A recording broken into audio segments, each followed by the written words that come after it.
Welcome to Full Frontal. I'm Samantha B. Tonight, I'd like to talk about men, if only to give them a short break from talking about themselves. Republicans are sounding the alarm because masculinity is in danger. And taking the lead on this non-issue is Tucker Carlson. There's been a 50% decline in sperm counts in the last 40 years, along with a precipitous decline in testosterone production. Hard times inevitably produce men who are tough, men who are resourceful, men who are strong enough to survive. And then they go on to re-establish order, and so the cycle begins again.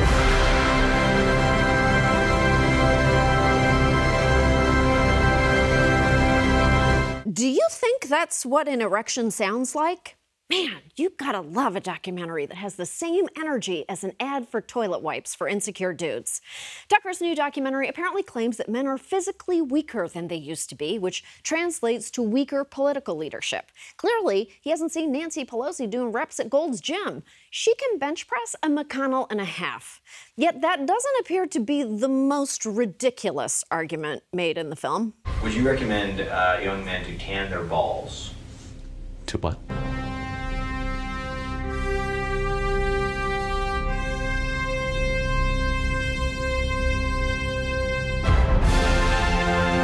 If you want to optimize and take it to another level, expose yourself to red light therapy. Yes. And the Juve that we were using in the documentary, there's a massive amount of it. Which is testicle tanning. It's testicle tanning. Oh no, don't. The left would hate it if conservatives began sunburning their balls. Sam B said, don't sunburn your balls, so it sure would own her if you did. Well, Tucker frames this treatment as taint tanning. It's actually just red light therapy. Experts say there's very little evidence it works, and one urologist said red light cannot penetrate the dartus or the tunicle albuginea, which I guess is science for nutsack skin. Either way, the treatment sounds a lot like anti-aging LED light masks, so at best, these dudes will have smooth, even-toned dongles that are red carpet ready.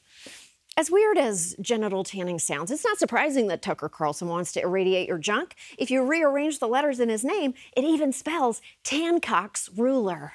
No matter what you call it, though, testicle tanning even left noted idiot Kid Rock at a loss. Kid Rock, ladies and gentlemen. So our cameraman... Dude, stop. Testicle tanning. Come on. Why wouldn't open-minded people seek new solutions? I don't know what the hell's going on in this world. I'm not even sure if I understood that question, but some days I just want to stop this planet and let me off. Like, you know you're on shaky ground when the voice of reason is a man whose blood type is Red Bull. Tucker's documentary is a continuation of what he's been promoting on his show for years. Men don't need help. They're the patriarchy. They're fine, more than fine. But are they fine? Increasingly, boisterous masculinity is systematically suppressed to make way for a timid caretaker class. Men feel that they can't be men. Falling testosterone levels, which have completely reshaped our society, and falling sperm counts, which may make it impossible to continue the human race. When men make less than women in their potential dating pool, women tend to consider them less attractive marriage partners. When men fail, all of us suffer. Women on average are scoring higher on IQ tests than men are. First of all, solid self-own. Second, who cares? People who talk about their IQ scores are already the worst. That's gender neutral. But Tucker's obsession reflects a larger trend. Right-wing politicians claim masculinity is under constant attack by our modern world. Last year, J.D. Vance defended Kenosha shooter Kyle Rittenhouse after he killed two people, saying Rittenhouse was just displaying manly virtue. Meanwhile, North Carolina Representative Madison Cawthorn said at an event that society is trying to demasculate young men and urged mothers to raise their sons to be monsters. After which, his mom stood up and yelled, "Done! I did it." But the most visible politician backing this nonsense is Missouri Senator and consumptive scarecrow Josh Hawley. The left want to define traditional masculinity as toxic. As conservatives, we've got to call men back to responsibility. Spending your time on video games, spending your time watching porn online while doing nothing is not good for you, your family, or this country. Fine, Josh. So where should I watch my porn? I haven't had a VCR for months. Republicans are even framing the decline of masculinity as a threat to national security. We're seeing Democratic politicians and these woke lefty bureaucrats and lefty media reporters trying to destroy the American military, trying to turn it into, frankly, a bunch of pansies. And nobody knows the military better than Ted Cruz, who bravely fought in Normandy with a French waiter who mixed up his order on vacation. And it's not just conservative men defending masculinity, it's also the ladies. Frankly, the mass feminization of men should trouble women the most. When I hear these attacks on masculinity, I hear the left equating masculine, what it means to be masculine, with abusive or criminality. I'm getting really sick and tired of men in this country being demonized because of the behavior of other men. I think women like you and me, we're like, bring back the manly men. Make men men. Make men manly again. When you try to make men more like women, you don't get less toxic masculinity. You get more. Why? Because bad men don't become good when they stop being men. They become good when they stop being bad. What the f does that even mean? Next, she's going to say the only way to stop a bad man not being good is with a good man not being bad. Also, guns probably fit in there somewhere. One survey found that a majority of Republicans agree that men are punished just for acting like men and that society has become too soft and feminine. Yes, because things were much more masculine back in the day when men rode bicycles with the front wheel bigger than the back one. Politicians have been happy to use masculinity as a cudgel for decades. During the Nixon years, conservatives derided long-haired hippie cowards, and they'd spend the next half-century attacking Democrats for any traits that didn't align with total dick-swinging manliness, from Jimmy Carter's gentle demeanor to Hillary Clinton's criminal lack of a penis. Worst of all, Republicans' obsession with desperate, overcompensating masculinity led us to this dipshit. Republicans love Trump because this is what being a man is to them. Never admit a mistake, never apologize, and never give a shit about anyone else.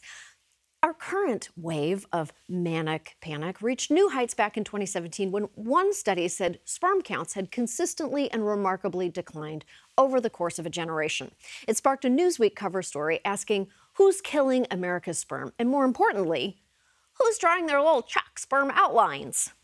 The conclusions of that study turned out to be exaggerated, but fears about declining masculinity have had staying power. They've even fueled a viable business model for meatheads like Alex Jones and Joe Rogan.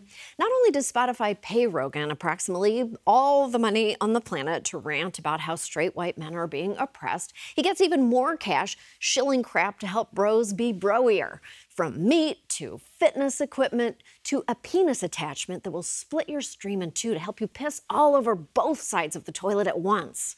Unfortunately, the idea of traditionally masculine men is ingrained in white American culture and history. What makes a man? Once the answers were easy. To be a man meant overcoming nature and other men. To be a man meant devoting your life to succeed in a job or a profession.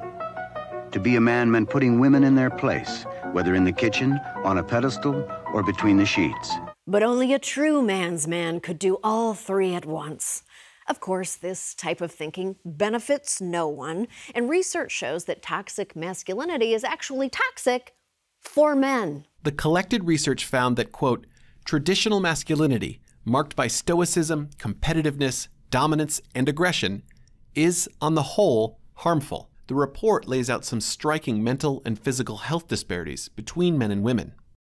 Men are 3.5 times more likely to commit suicide, and men die from heart disease and cancer at rates 50% and 80% higher than women. That's why the book Real Men Don't Eat Quiche was quickly followed by Real Men Die from Testosterone and/or Meaty Bowel Obstructions.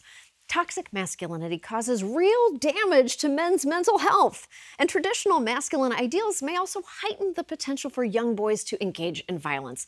Republicans' obsession with when men were men is irresponsible, opportunistic, and it's a great way for them to play the victim and pretend they're under attack when, as always, they're f***ing not.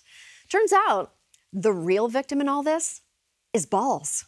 But hey, if Tucker Carlson wants to fry his, I won't discourage him.